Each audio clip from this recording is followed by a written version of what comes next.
Bonjour mesdames et messieurs, aujourd'hui nous avons choisi la mine anti-char PTKM en art pour la démonstration d'une nouveauté intéressante. Au cœur de cette conception se trouve l'idée suivante. Les chars modernes ont considérablement augmenté leur niveau de protection, mais ils ont encore des faiblesses dans l'armure, et ce talon d'Achille est l'hémisphère supérieur. La nouvelle munition que nous présentons vise précisément la partie la moins protégée de la char ou de l'installation automotrice, c'est-à-dire son toit. Un nouveau type de mine anti-char peut être qualifié de munition intelligente. Le système PTKM en air est capable de choisir lui-même les véhicules blindés à frapper. Elle choisit seulement les équipements qui correspondent aux paramètres définis en termes de bruit et de vibration du sol. Il est conçu pour détruire les chars et les autres véhicules blindés et il n'est pas conçu pour détruire les véhicules blindés légers et les véhicules à roues. Il est réglé manuellement à une distance de 5 à 15 mètres de la trajectoire probable de la cible, ce qui le rend assez difficile à détecter. Le PTKM en air se compose d'un lanceur de transporteur et d'un élément de combat. Le lanceur de transporteur est équipé de capteurs acoustiques et sismiques. Cet élément de combat est équipé de capteurs radar et infrarouges. La partie supérieure du lanceur de transporteur est un élément de guidage de l'ogive et peut s'écarter de l'axe vertical de 30 degrés. Il est équipé de capteurs acoustiques. Dans la partie inférieure se trouve un actionneur qui assure la rotation de l'ogive dans la direction de la cible.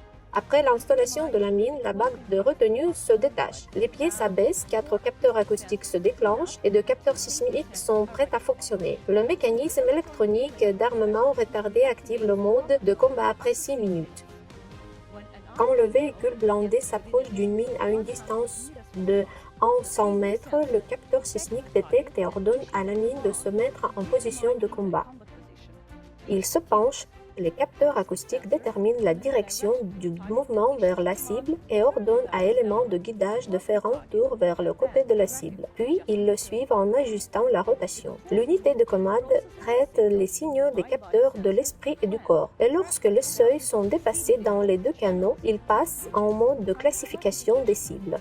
Si la cible est classée positive pour la destruction, un signal sonore est utilisé pour calculer l'angle de rotation du lanceur de transporteur et le moment du lancement.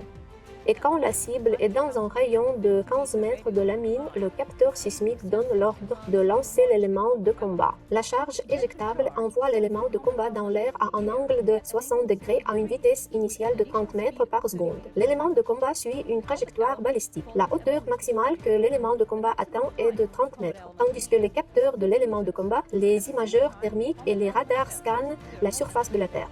Quand les capteurs détectent une cible, l'ogive explose et frappe la cible d'un nom. La longueur de la mine PTKM en air est de 510 mm, le diamètre est de 120 mm et le poids est d'environ 20 kg. L'explosif pèse 2,8 kg et assure la pénétration de moins 70% de l'armure. Le temps d'autodestruction peut être fixé à 1 de 10 jours. C'est vraiment une mine anti-char intelligente et sélective et elle a beaucoup de potentiel car elle ne tombera certainement dans pas une cible involontaire et elle garantit en même temps de défaite de cibles lourdement blindées. Si vous voulez savoir plus de la mine anti-char PTKM en air et d'autres munitions, visitez notre site web officiel ou contactez directement le firme. N'oubliez pas de vous abonner à cette chaîne YouTube, de partager cette vidéo, de mettre like et de laisser vos commentaires.